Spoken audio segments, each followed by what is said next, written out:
જૂનાગઢ જિલ્લાના ભેસાણ તાલુકાના સુપ્રસિદ્ધ પરબધામ ખાતે અષાઢી બીજના ત્રિદિવસીય મેળાની તૈયારીઓને આખરી ઓપ આપવામાં આવ્યો છે। 15 થી 17 જુલાઈ દરમિયાન યોજાનાર આ મેળામાં દેશ વિદેશમાંથી 10 થી 12 લાખ શ્રદ્ધાળુઓ ઉમટી પડે તેવી શક્યતા છે। મેળાને લઈને ભક્તો માટે ભવ્ય ભોજનશાળા અને આધુનિક રસોડાની વ્યવસ્થા ઊભી કરવામાં આવી છે।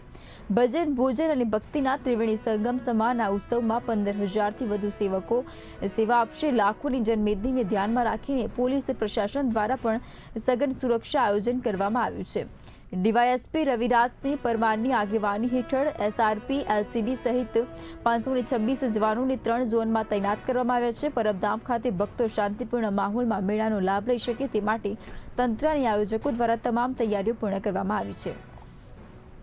અહીંયા લાખો શ્રદ્ધાળુઓ પ્રસાદ, ભોજન, ભજનનું આયોજન કરવામાં આવે છે।